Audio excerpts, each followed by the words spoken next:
Olá, moçada! Vamos retomar então aqui com o nosso estudo de tabela periódica, tá? E agora nós vamos dar início aqui ao estudo das propriedades dos elementos químicos, tá? E quando a gente fala de propriedades dos elementos químicos, nós temos as propriedades periódicas, né? E as propriedades aperiódicas, certo? Esse termo periódico, periodicidade, que a gente usa, né, aqui, periódico, não periódico, aperiódico, né, a gente fala de tabela periódica, fala de periodicidade química, fala de propriedades periódicas dos elementos, a gente fala de propriedades não periódicas, né, classificação periódica dos elementos. Então, esse termo periódico que nós falamos aqui, né, tem a ver com período. É como a gente trabalha no nosso dia a dia aí com esses termos, né? Por exemplo, se eu assinar uma revista de periodicidade semanal, significa dizer que a cada semana chegaria uma revista para mim, né? Eu tenho uma revista assinada que chega para mim, chega lá na minha casa no domingo. Então, domingo a revista chegou. Segunda não, terça não, quarta não, quinta não, sexta não, sábado não. No domingo aquele fenômeno se repete e novamente chega ali a revista. E aí novamente passa uma semana sem chegar, no domingo chega novamente. Quer dizer, a cada domingo aquele fenômeno se repete, a cada semana. É uma periodicidade semanal. É um fenômeno que se repete a cada semana. Um período, no caso aí, né? Seria uma semana. E aí poderia ser bimestral, poderia ser mensal, poderia ser anual, né? As estações do ano são fenômenos também que são periódicos, onde são definidas, tá? Só que nesses casos a gente fala de período de tempo. Na tabela periódica, nós nos referimos a períodos da tabela. Lembra que a gente chama as linhas, né, as horizontais da tabela de período e as colunas, né, de famílias? Pois é. Então se a gente vê aqui, por exemplo, os elementos da família 1A, né, os metais alcalino, né, família 1A. Lítio, sódio, potássio, rubídio, césio, frâncio, eles são elementos da família 1A. O lítio tem essas propriedades. O berílio não, o boro não, o carbono não, o nitrogênio não, o oxigênio não, o flúor não, o neônio não. Quem é o próximo elemento depois do neônio? É o sódio. Opa, o sódio tem lá aquele conjunto de propriedades. Certo? Aí novamente passa todo um período, aqui eu estou falando do terceiro período, quando chegar lá no quarto período está o potássio.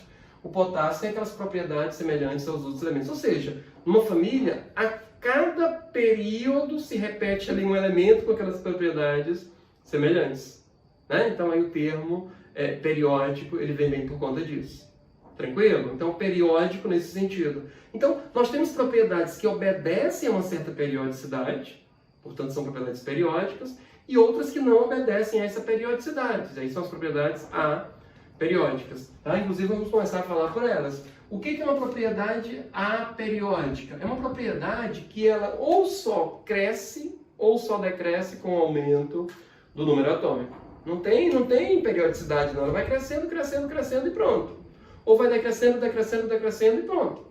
Tá? Então, por exemplo, se a gente pegar aqui a massa atômica dos elementos, nós já falamos de massa atômica aí em vídeos anteriores, né? Massa atômica é a massa do átomo, se eu estiver falando de isótopo. Ou aquela média das massas dos isótopos quando se trata de um elemento químico, tá? As massas atômicas dos elementos, elas simplesmente crescem com o aumento do número atômico.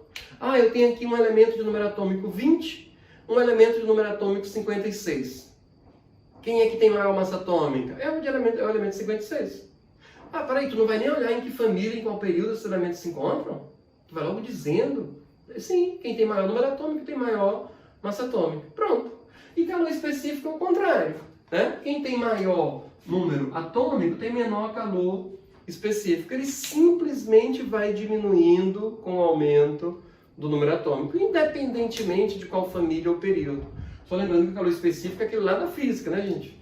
É a quantidade de calor necessária para elevar em 1 grau Celsius 1 grama de um material. No caso aqui, do elemento químico. Tá? O calor específico é uma propriedade aperiódica. Ela simplesmente decresce com o aumento do número atômico. Tudo bem? Beleza. As propriedades periódicas são diferentes, né? Aí raio atômico, eletronegatividade, eletropositividade, a gente vai ver todas aqui, tá? Se eu disser assim, eletronegatividade, quem tem maior eletronegatividade? É o elemento de número atômico 20 ou o elemento de número atômico 56? Eu não vou poder responder. Eu preciso saber primeiro o seguinte, peraí, esse elemento 20, ele está em qual família e em qual período da tabela periódica? E esse elemento 56 está em qual família e em qual período da tabela periódica? Somente depois disso que a gente poderia responder, certo? Para poder localizar, porque a gente precisa saber como é que aumenta raio atômico. Peraí, tu quer saber numa família ou num período? A gente precisa verificar dessa forma. Tá? Então as propriedades periódicas, elas obedecem uma periodicidade. Elas não vão só crescendo, crescendo, crescendo e pronto. Elas vão crescendo, pode crescer ou decrescer, né? Mas imagina como é que cresce. Ela vai crescendo até um ponto, aí para recomeçar como se fosse um outro ciclo, né? Um outro período. Isso é uma propriedade periódica. Tudo bem? Beleza. E a primeira propriedade periódica que eu quero falar aqui para vocês, gente, é exatamente o raio atômico. Tá? Raio atômico, falando assim de maneira muito didática, muito simples, é o raio do átomo. Imagina que o átomo seja uma bolinha, né? Qual é o raio, na metade do diâmetro, né? Qual é o raio dessa bolinha? É o raio do átomo. Tranquilo? Só que o átomo não é uma bolinha perfeita. Esse é o detalhe aqui, né, gente? Não tem um contorno bonitinho para eu pegar uma reguinha e ir lá e medir esse raio. A gente sabe que não é bem assim, né? A gente sabe que tem aí todo um estudo, como é que é o átomo. O átomo, na verdade, ele é uma espécie de nuvem eletrônica, nada bem definido, que tem ali uma parte mais concentrada dessa nuvem, mas tem um pontinho aqui, outro ali, outro acolá, um lá longe. Então, a gente acaba considerando essa área mais próxima aqui, que tem aí em torno de 80% dessa nuvem, é mais ou menos o que a gente considera de raio. Tudo bem? Esses conceitos mais formais. Tanto que a gente pega, às vezes, isso aqui, ó. Imagina que cada bolinha dessa seja um átomo de um determinado elemento químico. Esses átomos estão próximos um do outro, mas não estão ligados quimicamente entre si. Tá? Tá aqui o núcleo do átomo daqui, está aqui o núcleo do átomo de lá. Então essa distância, que eu estou chamando aqui de D, é a menor distância entre os dois núcleos. Aí a gente diria que o raio é a metade dessa distância. Tá? É a metade dessa distância internuclear mínima, né, entre dois átomos do elemento, que estejam próximos, mas não ligados quimicamente entre si, não há ligação química entre eles. Tá bom? Com ligação é outra coisa que a gente vai ver lá pra frente. Tranquilo? Mas, Rogério, peraí, se isso aqui é um átomo e isso aqui é outro, tu pegou a distância entre os núcleos e dividiu por 2. Mas raio? Não seria o raio mesmo que a gente conhece? Sim, gente, mas como eu falei ainda há pouco, os átomos de um elemento eles não são todos iguaizinhos, um contorno bonitinho para eu medir. Né? Então a ideia de pegar 2 e dividir por 2 é como se estivesse fazendo uma espécie de média. Ah, isso aqui parece que está menor do que aquele. Ah, mas eu fiz a média e acabou corrigindo minimamente isso aí. Tranquilo? Essa é a ideia dessa divisão. Perfeito. Então, raio atômico é isso. Alguns autores não usam a expressão raio atômico, preferem usar tamanho do átomo. Tranquilo, não tem. Né? Se eu digo para vocês assim, olha gente, o raio de uma laranja é maior, por exemplo, do que o raio de uma uva. Todo mundo vai entender a laranja, né? O raio da laranja realmente é maior do que o raio da uva. Ah, não quero dizer desse jeito não. Vou dizer que a laranja é uma fruta maior do que uma uva. Tá no mesmo. Né? A laranja é maior do que a uva. O raio da laranja é maior do que o raio da uva. O efeito aí é o mesmo. Se vocês verem algum livro, algum professor, algum autor usando o termo tamanho do átomo, em vez de raio atômico, dá no mesmo. O efeito é o mesmo, fica bem tranquilinho com isso. Tudo bem, gente? Perfeito. Sim. Se a gente imaginar isso aqui sendo a tabela periódica, como é que varia raio atômico na tabela periódica? Aí que eu estou falando para vocês, gente. Ó, se for dentro de uma família, aumenta de cima para baixo. Agora, se eu estiver falando em um período, ele aumenta da direita para a esquerda. Eu tenho que analisar dessa forma, tá bom? Mas eu gostaria muito que vocês, quando fossem analisar essas propriedades, que vocês soubessem. Ah, o raio atômico aumenta de cima para baixo. Tá? Mas por quê? Essa justificativa é importante. Por que numa família, né, o raio atômico aumenta de cima para baixo? Né? Se a gente pegar, por exemplo, novamente aqui os elementos da família 1A. Lítio, sódio, potássio, rubídio, césio e frâncio. Por que o frâncio é o maior deles?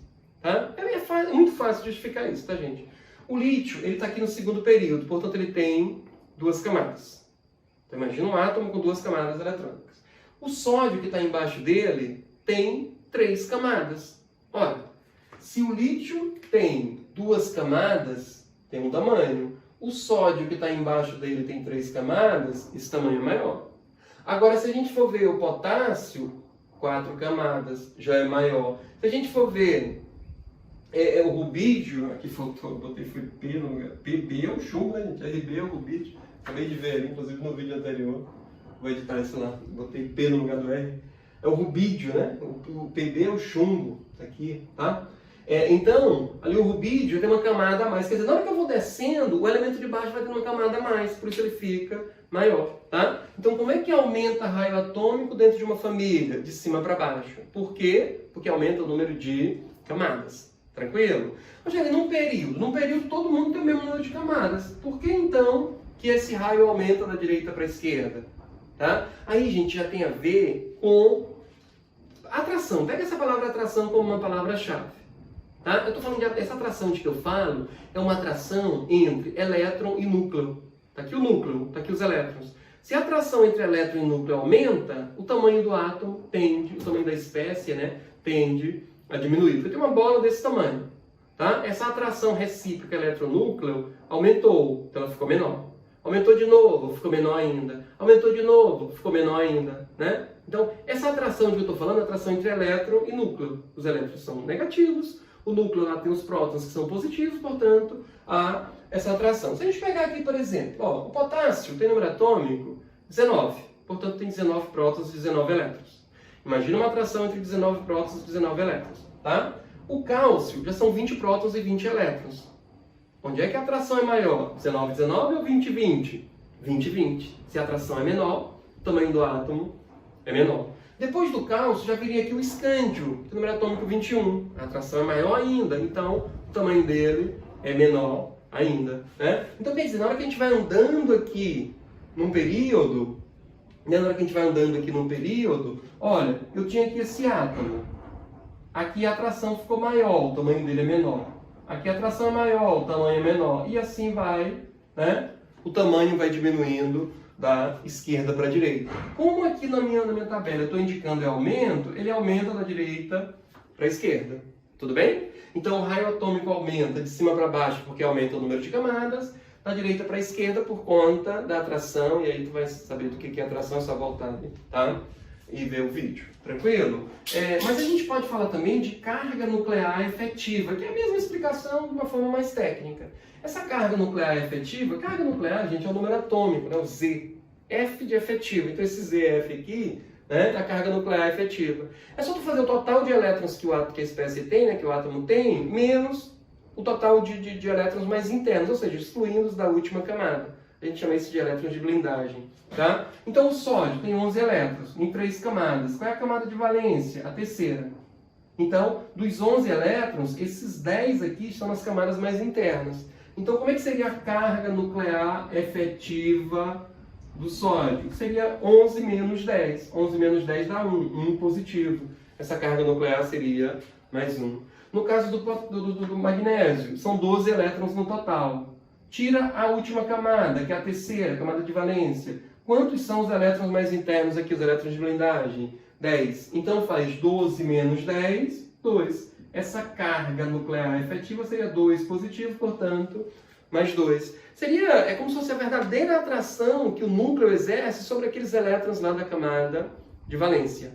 Tá bom? E aí, quanto maior a carga nuclear efetiva, menor o tamanho do átomo. Que dá mais ou menos a ver com a história da atração que eu falei para vocês.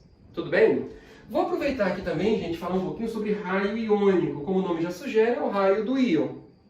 Tá? Quando um átomo perde elétrons, ele vira um cátion, que é um íon positivo. Quando ele ganha elétron, vira um ânion, que é um íon negativo. Nós já falamos aqui sobre cátions e ânions, é só voltar em algum vídeo anterior, que a gente tem isso lá. Posso deixar o vídeo aqui na descrição, né, quando eu falei a diferença de átomo para íon. Vou deixar aí para vocês. Tudo bem? Gente, um cátion ele é menor do que o seu próprio átomo, por uma razão muito simples. O sódio, por exemplo, tem 11 elétrons e 11 prótons. Quando ele perde um elétron, ele continua com os 11 prótons e só 10 elétrons. Ora, se diminuiu esse número de elétrons da camada de valência, então aumentou a atração entre os elétrons remanescentes e o núcleo. Se a atração aumentou, o tamanho do átomo diminuiu. É por isso que quando um átomo perde elétron, ele diminui de tamanho. E se ele perdeu um, diminuiu. Perdeu 2, diminuiu mais. Perdeu 3, diminuiu mais. Certo? Estou falando do mesmo átomo. E eu estou comparando o seu átomo com o seu cátion. Já quando é ânion, o ânion é maior do que o seu próprio átomo. Ânion é porque ganha elétron. Quando ganha elétron, esses elétrons que chegam, eles acabam aumentando a repulsão ali na eletrosfera. Então, se aumenta essa repulsão nessa nuvem eletrônica, tende a aumentar um pouquinho essa nuvem. Por isso que o átomo, né, fica maior, é por isso que o ânion é maior do que o seu próprio átomo. Tudo bem? Agora, se vocês estiverem falando de espécies isoeletrônicas para isoeletrônicos, o que são isoeletrônicos? Tem o mesmo número de elétrons. Espécies isoeletrônicas são aquelas que têm o mesmo número de elétrons. Olha, o ânion-hidreto, H-1, o hidrogênio tem um próton e um elétron. Quando ganhou um elétron, ficou com um próton e 2 elétrons. Né? Então aqui tem 2 elétrons na eletrosfera e um próton no núcleo. Tá? O lítio, quando é o átomo lítio, 3 prótons e 3 elétrons. Aqui perdeu um elétron, então ele continua com 3 prótons e só 2 elétrons. Aqui 2 elétrons, aqui 2 elétrons. Tá? Só que aqui no hidrogênio, no ânion-hidreto, esse elétron, esses 2 elétrons, eles estão sendo atraídos por um próton. Existe uma atração aí. Aqui no lítio, esses 2 elétrons também são 2 elétrons, só que eles estão sendo atraídos agora por 3 prótons. Vocês percebem que a atração aqui é maior. 3 prótons vão puxar mais fortemente 2 elétrons do que se fosse um próton só. Tá? Então a atração aqui no caso do lítio é maior. Então se a atração é maior, o tamanho dele é menor. Então esse cátion lítio, ele é menor do que o ânion hidreto.